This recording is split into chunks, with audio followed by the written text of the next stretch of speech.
ఇప్పుడు మీరు ఇందాక మొదట్లో మాట్లాడుతున్నప్పుడు ట్రెండ్స్ చేంజ్ అయినప్పుడు మేము టుక్ డెసిషన్ ఉమ్, అని ఒక మాట అన్నారు మీరు. అవునవును.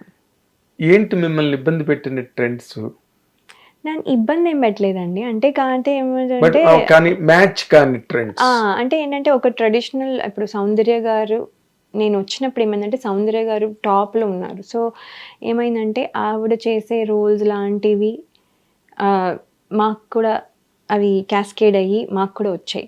మేము కూడా అలాంటి రోల్స్ యాక్సెప్ట్ చేసేటట్టు మాకు కూడా ఆమని గారు కానివ్వండి వీళ్ళందరూ చేసిన రోల్స్ లాంటివి మాకు కూడా వచ్చేవి నెక్స్ట్ ఫేజ్లో. సో వచ్చినప్పుడు ఏమైందంటే నేను ఎండ్ వచ్చేస్తున్నప్పుడు ఏమైందంటే అప్పుడు కొంచెం అది ఆ ట్రెండ్ మారి కొంచెం గ్లామరస్ వైపు వెళ్ళాల్సి వస్తుంది.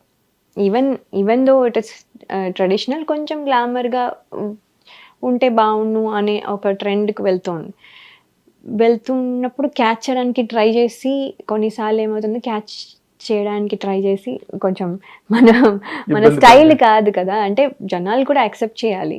సో నాకేంటంటే అది క్యాచ్ చేయడము నాకు కంఫర్టబుల్గా అనిపించలేదు. అది తప్పని కాదు ఇది కాదండి, జనాలు ఒక ఎక్స్పెక్టేషన్ పెట్టుకున్నారు. సౌందర్య గారి తర్వాత లయ అనే పేరు ఒకలాంటి పేరు నాకు ఇచ్చారు. సో అది నేను నిలబెట్టుకోవాలి. సో నేను ఇప్పుడు ఆ ర్యాట్ రేస్లోకి వెళ్ళి నేను ఇప్పుడు I don't want to damage my image అని అనిపించింది నాకు కొంచెం. సో కొంచెం ఇబ్బందిగా అవుతోందేమో. అలా అని ప్రొడ్యూసర్స్ని మనమేమి చేయలేము కదా, మనం చేయలేకపోతే చేయలేమని చెప్పాలి, వాళ్ళు వేరే వాళ్ళని చూసుకుంటారు. కానీ మనం దిగి మళ్ళీ ఇలా చేయలేము అలా చేయలేము అని కండిషన్స్ పెట్టి ఇలా చేయలేము కాబట్టి సో ఓకే సరే ఎన్ని రోజులు స్విమ్ చేయగలమో చూద్దాము. ఐ థింక్ ఈ లోపల టైం పడుతుంది పెళ్లి సంబంధాలు రావడానికి అని చేయడానికి. సో అప్పుడు డెసిజన్ తీసుకుందాం అన్నట్టుగా అనుకున్నాం, కానీ అది వెంటనే అయిపోయింది. అంటే మరి అప్పుడు కొన్ని సినిమాలు ఏమైనా వదిలేయడం గట్ట జరిగిందా అలాంటివి? అంటే లేదండి, అసలు నా దగ్గర కూడా రాలేదు. ఓకే. నా దగ్గర వరకు కూడా రాలేదు. 1-2 ఏమైనా వచ్చినా కూడా వాళ్ళు చెప్తూ ఉండగానే కొంచెం అర్థమవుతూ ఉంది ఇది మనకు చేయలేము అని. సో కానీ అప్పుడు మలయాళం చేస్తున్నాను. లాస్ట్ 1 year కొంచెం మలయాళంలో కొంచెం బిజీ అవుతూ ఉన్నా అప్పుడే.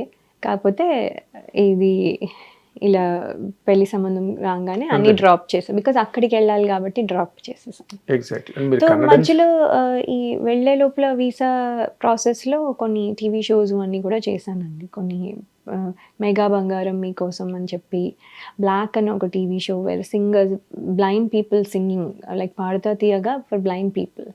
సో అది చాలా బాగా కూడా వెళ్ళింది. సో బ్లాక్ అనే షో, ఇలా రకరకాల డాన్స్ షోస్ సితారా టీవీలో, అప్పుడు సితారా టీవీ ఉండేది. సో అలా అంత చేసాం అప్పుడు. సో ఈలోగా మ్యారేజ్ అయిపోవడం వెళ్ళిపోవడం. ఇప్పుడు మీరు అప్పుడు ఈ స్వయంవరం ఆ సినిమాలు చేసినప్పటికీ ఇప్పటికీ సినిమా అనేది మీరు అనుకున్న హీరోయిన్స్ ఆ ట్రెండ్స్ మారడమే కాకుండా అసలు ఇప్పుడు సినిమావే కంప్లీట్గా మారిపోయింది. అవునండి, తప్పకుండా మీరు చెప్పింది 100% కరెక్ట్. అసలు ఎక్కడికో వెళ్ళిపోయింది. అంటే దట్ విజువలైజింగ్ థింగ్ కానివ్వండి, the taking or sound effects ఎవ్రీథింగ్లో చేంజ్ వచ్చేసి కథ మోడల్ అన్ని మారిపోయింది. ప్రెజెంటేషన్, యాక్టింగ్, డ్రెస్సింగ్ ఎవ్రీథింగ్ మారిపోయింది.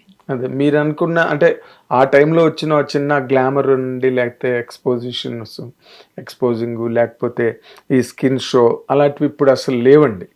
ఇప్పుడు అంతా బాగా even young directors also are thinking in a very most effective way. అవును, మంచి కథలతో వస్తున్నారు. ఆ రోలే కనిపించాలి కానీ యాక్టర్స్ కనిపించకూడదు అన్నట్టుగా ఇప్పుడు అందరి పర్ఫార్మెన్స్ కూడా ఆ లెవెల్లోకి స్టాండర్డ్కి వెళ్ళిపోయింది. Performance everybody has to be a performer ఇక్కడ. అయ్యో అన్నీ చూసాను అంటే నేను సడన్గా చెప్పలేకపోవచ్చు. పుష్ప చూసాను, హిట్ 3 చూసాను, కోర్ట్ చూసాను, సంక్రాంతికి వస్తున్నాం చూసి, డాకు మహారాజ్ చూసాను, ఎవ్రీథింగ్. అంటే మేబీ మధ్యలో ఏమైనా మిస్ అయ్యానేమో పేర్లు కానీ, బట్ మేజర్ ఫిల్మ్స్ అన్ని చూసాను. ఓటీటీలో మళ్ళీ ఎక్స్ట్రా చూస్తూ ఉన్నాము. సో మీరు ఒక స్టేట్మెంట్ ఇచ్చారు, ఇక్కడ పెర్ఫార్మర్ కాకపోతే నిలబడలేరు ఇప్పుడు అని అవునండి. కదా? అవును. ఎందుకు అన్నారన్నమాట? ఎందుకంటే అండి నేను చూస్తున్నాను ఈ చిన్న ఆర్టిస్ట్ అని కాదు, పెద్ద ఆర్టిస్ట్ కాదు. అందరూ పెర్ఫార్మన్స్ చేస్తున్నారండి. అందరూ డిఫరెంట్‌గా కనబడుతున్నారు. ఈ సినిమాలో కనిపించినట్టు ఆ సినిమాలో కనిపించట్లేదు. ఓహ్! ఈవిడేనా అందులో ఉంది. ఓహ్! ఎంత డిఫరెంట్ అన్నట్టు. ఇదివరకు అలా కాదు. మేము ప్రతి సినిమాలోనూ కొంచెం ఆల్మోస్ట్ సిమిలర్‌గానే ఉండేవాళ్ళం. సో, ఇప్పుడు అలా కాదు. ఏ సినిమాకి ఆ సినిమాకి డిఫరెంట్‌గా కనిపించాలి. డిఫరెంట్ లుక్ అది లుక్ టెస్ట్ అని చెప్పి లుక్‌కి ఇంపార్టెన్స్ ఇస్తున్నారు. అది ఇదివరకు ఓన్లీ మెయిన్ లీడ్స్‌కి ఉండేది. లేకపోతే విలన్‌కి ఉండేది మాక్సిమం. ఇప్పుడు అలా కాదు. ఇప్పుడు ఎవ్రీ ఇంపార్టెంట్ క్యారెక్టర్‌కి కేర్ తీసుకుంటున్నారు.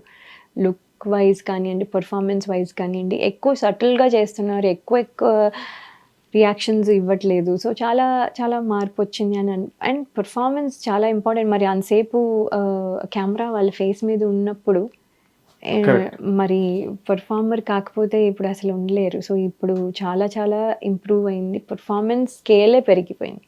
ఓకే.